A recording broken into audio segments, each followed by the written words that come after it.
wardegdega daawadayaal militariga xoogga dalka Soomaaliyeed ayaa howlgalkii ugu cuslaa waxa ay kula wareegeen degmada Xawaaley ee gobolka Shabeellaha Dhexe bal marka hore nala daawada ciidanka oo gudaha u galay degmada Xawaaley ee gobolka Shabeellaha Dhexe dagaalkii ugu xoogganaa halkaas kula galay argagixisada al-shabaab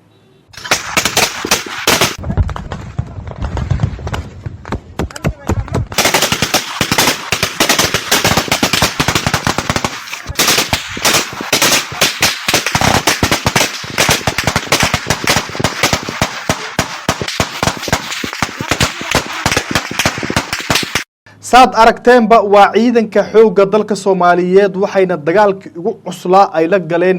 kooxda qawaarijta ah ee al-shabaab maanta ciidanka ayaa gudaha u galay degmada Xawaaley ee gobolka Shabeellaha Dhexe intuu howlgalkaasi socday ciidamadu waxa ay ku guuleysteen in ay gubaan gawaari dagaal oo ay lahaayeen kooxda nabadiidka ah ee al-shabaab howlgalkani wuxuu ahaa howlgal xooggan ciidamaduna waxa ay ku soo furteen hub iyo saanado military oo ka careen nabadiidka al-shabaab muuqaalada hordhacasaad ku aragteen ciidanku waxa ay ku guuleysteen inay ku durduriyaan difaacyadii ugu horeeyay ee kooxaha nabadiidka ah ee al-shabaab ay ku lahaayeen tuulooyin aan ka fogeyn degmada Xawaaley kadib ciidanku waxa ay gudaha u galeen isla degmada Xawaaley ee gobolka Shabeellaha Dhexe dagaal qaatay 4 saacadood ay ciidamadu la galeen kooxda nabadiidka ah ee al-shabaab waxa dagaalka barbar soconaya duqeymo xooggan oo la bartilmaameedsaday goobihii ay ku dhuumaaleysanayeen nabadiidka al-shabaab taliska ciidanka xoogga dalka Soomaaliyeed ayaa ka hadlay dagaalkii maanta ay ciidanku kula wareegeen degmada Xawaaley ee gobolka Shabeellaha Dhexe wuxuu talisku xusay in khasaarihii ugu xoogganaa la gaarsiiyay kooxaha nabadiidka ah ee al-shabaab daawadayaal saad arkaysaan ciidanku waxa ay gudaha magaalada ay ka wadaan howlgallo culus iyagoo gaaf wareegaya magaalada iyo banaankeedaba waxayna ciidamadu saacad ka hor ay ku guuleysteen in deegaankaasi ay ka nadiifiyaan kooxaha nabadiidka ah ee al-shabaab degmada Xawaaley waa degmo istiraatiiji ah oo bilooyinkii ugu dambeeyay gacanta ay ku hayeen kooxaha nabadiidka ah al-shabaab ciidanka xoogga dalkana waxa ay ku guuleysteen gabi ahaanba maanta deegaanadaasi ay ka nadiifiyaan kooxaha nabadiidka ah al-shabaab howlgalkani wuxuu ahaa howlgal si weyn loo soo abaabulay ciidankuna waxa ay ku guuleysteen in gabi ahaanba deegaankaasi ay ka nadiifiyaan kooxaha nabadiidka ah al-shabaab sidoo kale ciidamadu waxa ay gudaha u galeen godadkii kooxaha nabadiidka ay kaga dhuumaaleysan jireen degmada Xawaaley waxayna sidoo kale ciidamadu ay ku guuleysteen in gabi ahaanba deegaanadaasi deegaanada ku xeeranba ay ka xoreeyaan kooxaha argagixisada ah ee al-shabaab guud ahaan waxa hadda degan degmada Xawaaley ee gobolka Shabeellaha Dhexe waxaana si toos ah ugu haya ciidanka xoogga dalka Soomaaliyeed waxayna ciidanku maanta dagaaladii ugu adkaa ay la galeen kooxaha argagixisada ee al-shabaab Shabeellaha Dhexe waxa ka soconaya dhaqdhaqaaqyo xooggan oo ka dhana kooxaha nabadiidka ah al-shabaab diyaarado dagaal ayaa maanta ka qayb qaatay howlgalladii ka dhacay gobolka Shabeellaha Dhexe waxayna ciidanku sidoo kale ay ku guuleysteen in gabi ahaanba goobahaasi ay ka nadiifiyaan kooxaha argagixisada ah al-shabaab degmada Xawaaley waa degmo istiraatiiji ah ciidankuna waxa ay haatan si toos u maamulayaan degmadaasi sidoo kale deegaano ku xeeran degmada ay ciidamadu ka wadaan dhaqdhaqaaqyo xooggan oo lagu sii raacdeynayo kooxaha nabadiidka ah al-shabaab ciidanka xoogga dalka Soomaaliyeed iyo kuwa deegaanka ayaa haatanba waxa ay banaanka magaalada dagaalkii ugu cuslaa ay kula jiraan kooxaha argagixisada ah al-shabaab diyaaradihii dhawaan dawladda Soomaaliya ay kala soo wareegtay dalka Turkiga ayaa howlgalkaasi maanta qayb ka ahaa waxaana khasaarihii ugu xoogganaa la gaarsiiyay kooxaha nabadiidka ah al-shabaab dagaalka oo ahaa mid culus hubka noocyadiisa kala duwan la isku adeegsaday ay ciidamadu waxay ku guuleysteen gabi ahaanba deegaanadaasi in ay ka tirtiraan kooxaha argagixisada ah al-shabaab taliska ciidanka xoogga dalka Soomaaliyeed ayaa war ka soo saaray dagaalkii maanta ka dhacay degmada Xawaaley iyo ciidamadu halkaasi gacanta ku dhigay waxaanu talisku xusay in libin sare ay ka gaareen dagaaladii ugu dambeeyay ee la galay kooxaha nabadiidka ah al-shabaab ciidanka xoogga dalka Soomaaliyeed ayaa abaabuladii ugu xoogganaa waxay haatanba ka wadaan degmooyinka aadan yabaal iyo masaajid cali guduud ay gacanta ku hayaan kooxaha argagixisada ah al-shabaab sidoo kale dhaqdhaqaaqyo xooggan ayaa waxay ka soconayaan deegaanka Cadaan Lixay ee gobolka Shabeellaha Dhexe sidoo kale dhaqdhaqaaqyo sidaas la mid ah ayaa waxay ka soconayaan deegaanka Cali Forleere Ceel Cali Axmed Ceel Barf iyo deegaano ku xiran oo dhamaantoodba hoostaga gobolka Shabeellaha Dhexe ciidanka xoogga dalka Soomaaliyeed ayaa wada abaabuladii ugu xoogganaa oo dalka looga sifeynayo kooxaha nabadiidka ee al-shabaab waxayna ciidanku maalmihii ugu dambeeyay halgan adag ay la galeen kooxaha nabadiidka ah waayadanba shabeellaha dhexe waxaa ku sugnaa taliyaha ciidanka xoogga dalka Soomaaliyeed General Ibrahim waxaanu halkaasi kula qaatay kulamo saraakiil qaybadyo ka tirsan ciidanka xoogga dalka Soomaaliyeed wuxuuna amar ku siiyay sida ugu dhaqsiyaha badan ciidanku ay ku dhaqaaqaan goobaha lagu tuhunsan yahay ku dhuumaaleysanayaan cadowga argagixisada ee al-shabaab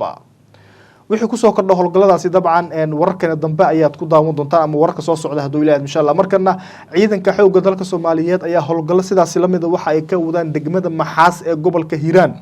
warka aynu ka helayno degmada Maxaas ee gobolka Hiiraan ayaa waxay sheegayaan in ciidanku maanta howlgalladii ugu cuslaa ay ka sameeyeen degmadaasi waxayna ciidamadu ku guuleysteen in guud ahaan degmada iyo tuulooyin ku xeeranba ay ka sikiyaan kooxda nabadiidka ee al-shabaab guud ahaan gobolka Hiiraan waxaa ka soconaya dhaqdhaqaaqyo ugu xoogganaa oo ka dhana kooxaha nabadiidka ee al-shabaab goobaha dhaqdhaqaaqyada xooggan ee ka socdaan waxaa ka mid ah deegaanka Burdaar Moqokori Maxaas iyo deegaano kale ku dhow gobolka Hiiraan sidoo kale labada deegaan ama labada gobol ee gobolka Shabeellaha Dhexe ee Hiiraan waxaa ka soconaya howlgalladii ugu cuslaa labada gobol ay dabcan dhaqaaqyo xooggan ay ka wadaan deegaanka Mabaax iyo Muqliga Cali Wasaay ay ciidamadu howlgalladii ugu cuslaa ay ka wadaan waxaana halkaasi dabcan ka soconaya dhaqaaqyadii ugu xoogganaa oo ka dhana kooxaha nabadiidka ee al-shabaab gobolka Hiiraan waxa uu kamid yahay goobaha sida weyn ee ciidanka xoogga dalka Soomaaliyeed uga wadaan howlgallada xooggan oo ka dhanka ah kooxaha nabadiidka ee al-shabaab ciidamaduna waxay ku guuleystay maalmahan in ay guud ahaan bacagta mariyaan goobo badan oo lagu tuhunsanaa inay gacanta ay ku hayaan kooxaha nabadiidka ee al-shabaab sidoo kale howlgallo sidaas la mid ah ayaa waxay ka soconayaan gobolka Shabeellaha Hoose qaasatan deegaanada dhulka xeebta aynu ku xusi karno Gandarshe Jilib Marka ilaa dhanaane halkaas oo ciidanku ka wadaan abaabuladii ugu xoogganaa oo ka dhana kooxaha nabadiidka ee al-shabaab wararka haatan aynu ku helayno deegaanadaas ayaa waxay sheegayaan in ciidanku ay dhaqaaqyada ugu xoogganaa halkaas ay ka wadaan waxayna ciidanka xoogga dalka Soomaaliyeed gabi ahaanba halkaasi ay ka wadaan abaabulo xooggan oo ka dhana kooxaha nabadiidka ee al-shabaab deegaanadaasi dabcan waxay dhacaan dhulka xeebta waxayna ciidanka xoogga dalka Soomaaliyeed ee haatan ay ka wadaan dhaqdhaqaaqyo xooggan oo ka dhana cadowga argagixisada ee al-shabaab باي بكول ayaa kamid goobaha sida weyn sidoo kale ciidanka ay uga wadaan howlgallada culus oo ka dhanka ah kooxaha nabadiidka ee al-shabaab deegaanka goof guduud iyo deegaano hoostaga degmada Xudur ay ciidamadu ka wadaan howlgallo ballaaran waxayna ciidamadu maalmihii ugu dambeeyay ay ku guuleysteen in deegaanadaasi ay ka nadiifiyaan kooxaha nabadiidka ee al-shabaab dowladda Soomaaliya ayaa wada abaabuladii ugu xoogganaa oo ka dhana kooxaha nabadiidka ee al-shabaab dhaqdhaqaaqay sidaas la mid ah ayaa waxay ka soconayaan deegaano ka tirsan gobolka Mudug aynu ku xusi karno deegaanka Bacaadweyne Camaara oo ka wada tirsan gobolka Mudug waxayna ciidamadu halkaasi ka wadaan abaabulka ugu xoogganaa deegaanka Caad ayaa sidoo kale ciidamada xoogga dalka ay ku wada raawishta Galmudug ay ka wadaan howlgallo ka dhana kooxaha nabadiidka ee al-shabaab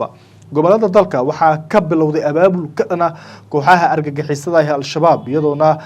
dagaaladani qayb weyn ay ka qaadan doonaan dowladda Turkiga oo dowladda Soomaaliya ka caawin doonta duqeymaha dhanka cirka ah ee lagu bartilmaameysanayo goobaha ay ku dhuumaaleysanayaan argagixisada al-shabaab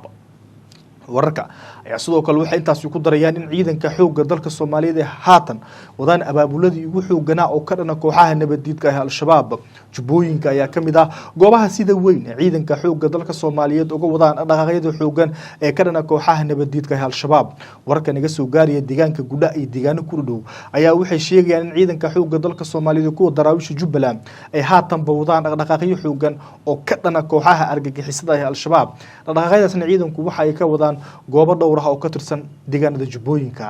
wararka ay sidoo kale waxay intaas ku darayaan in ciidamadu ay ku guuleysteen in deegaanka Gudha meel u jirta 28 kiiloomitir ee ka nadiifiyaan kooxaha argagixisada ee al-shabaab waxayna sidoo kale ciidamadu howlgalla ay ka wadaan deegaano dhaca deegaanka Baarsan Guuni iyo deegaanka Cabdalla Biroole oo ka tirsan gobolka Jubbada Hoose guud ahaan deegaanadaasi waxaa ka soconaya abaabulada xooggan ee ka dhanka ah kooxaha nabadiidka ee al-shabaab ciidankuna maalmihii ugu dambeeyay waxa ay wadeen gulufyada ka dhanka ah kooxaha nabadiidka iyadoona ciidamadu ay ku guuleysteen in gebi ahaanba deegaanadaasi ay cagta ka mariyaan kooxaha nabaddiidka ah ee al-shabaab. shabeellaha dhexe waxa ay ka mid tahay shabeellaha hoose iyo guud ahaan gobolada dalka goobaha sida weyn ee ciidanka xoogga dalka Soomaaliyeed uga wadaan abaabulada xooggan ee ka dhanka ah nabaddiidka al-shabaab. taliyaha ciidanka xoogga dalkana waxa uu amray in goob kasta ay ku dhuumaaleysanayaan argagixisada al-shabaab in ciidanku ay ku dhaqaaqaan si looga nadiifiyo goobaha nabaddiidku ay ku dhuumaaleysanayaan oo ka tirsan gobolada dalka.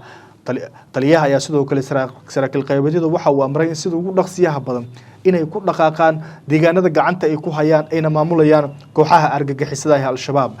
guud ahaan gobolada dalka sidaas ay howlgalladu uga soconayaan ciidamaduna waxay ka gaareen howlgalladii ugu dambeeyay liminaad u sareeyay. daawadayaal wixii ku soo kordha howlgallada culus ee ka soconaya gobolada dalka channelkan ayaad ka daawan doontaan. fadlan channelka hadduu ku soo gaaro subscribe inoo dheh si aad nagula socoto xog kasta oo ku saabsan guulaha ciidanka iyo arrimaha guud ee dalka. sidoo kale channelka hadduu ku soo gaaro dabcan ama muuqaal ku soo gaaro inoo share garay meel dheer inoo gaarsii waa mahadsantihiin.